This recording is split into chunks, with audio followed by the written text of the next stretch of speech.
Selamat datang ke Nasi's Kitchen. Resipi kali ini ialah ayam goreng ala mamak. Satu masakan yang popular di kalangan rakyat Malaysia tua dan muda. Saya akan tunjukkan cara yang cepat dan mudah untuk menyediakan ayam yang garing, merah dan lazat seperti ini. Jom kita ke dapur.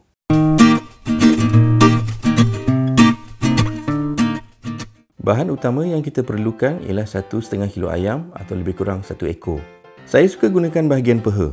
Untuk ayam yang lebih lazat dan juicy, rendam dalam air garam untuk setengah jam. Caranya boleh rujuk dalam video chicken chop saya.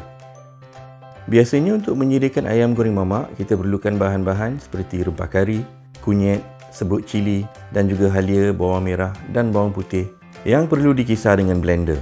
Untuk resipi kali ini, saya akan gunakan cara yang lebih cepat dan mudah dengan rempah marba ala mamak dari Farimal. Ada masanya kita kesuntukkan masa dan perlu menyediakan masakan untuk keluarga dengan cepat. Rempah marba ala mamak dari Farimal dah lengkap dengan semua ramuan bahan dan rempah yang kita perlukan. Cuma perlu tambah sebiji telur sahaja. Untuk maklumat lanjut, layari page Facebook dan Instagram mereka. Saya ada letakkan link dalam description. Kita juga perlukan sedikit daun kari, lebih kurang 20 gram. Ini akan meningkatkan lagi bau ayam goreng kita. Saya suka kelarkan daging ayam sebelum diperap supaya bahan perapan dapat meresap lebih dalam dan juga ayam akan masak lebih cepat dan sekata. Kelarkan di bahagian daging ayam yang tebal hingga hampir ke tulang seperti ini. Kemudian kita pukul 1 biji telur. Tak perlu tambah air. Bila kuning dan putih telur dah sebati, tuangkan ke ayam.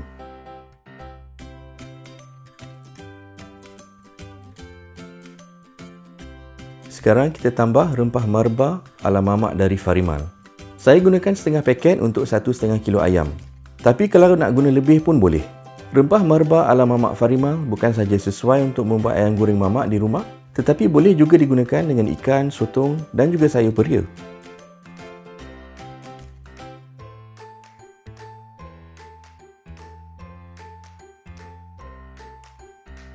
Setelah dicampur dengan telur, rempah perapan akan bertukar menjadi warna merah. Mula-mula rempah akan kelihatan kering dan berketul-ketul, tetapi perlahan-lahan rempah akan bergabung dengan telur untuk menghasilkan paste yang pekat. Pastikan seluruh permukaan ayam disalut rata dengan campuran rempah. Perapkan untuk 30 minit hingga 1 jam. Walaupun campuran rempah nampak berwarna merah yang agak terang, setelah saya cuci tangan saya, tidak ada meninggalkan kesan warna. Syabas Farimal. 15 minit sebelum kita goreng, tambah sedikit daun kari dan gaulkan rata.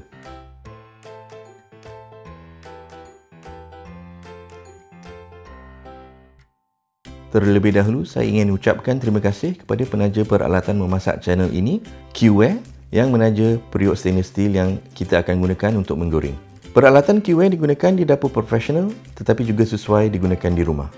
Panaskan minyak sederhana panas dan pastikan minyak mencukupi. Minima 2 cm dalam periuk. Elakkan menggoreng terlalu banyak ayam dalam kuali pada satu masa.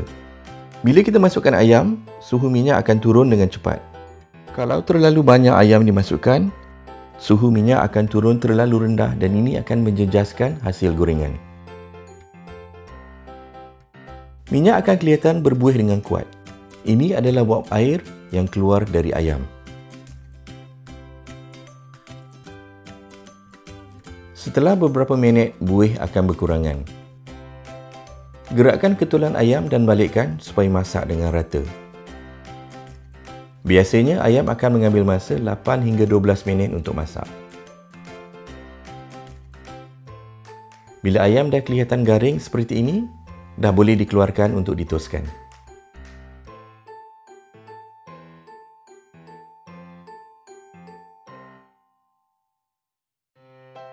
Ulang untuk ketulan ayam yang lain. Akhir sekali, panaskan minyak dengan api yang kuat dan goreng sedikit lagi daun kari sebagai hiasan. Masak sehingga kelihatan garing dan keluarkan dengan cepat sebelum hangus.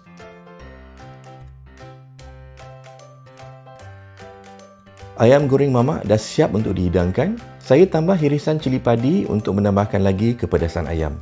Rasanya memang macam ayam goreng di kedai mamak dan sesuai dihidangkan dengan pelbagai hidangan seperti nasi lemak, mi goreng atau sebagai lauk tambahan dengan nasi. Kalau anda penggemar ayam goreng mamak, boleh cuba hubungi Farimal di laman Facebook dan juga Instagram.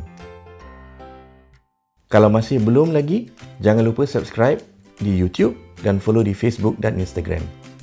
Selamat mencuba!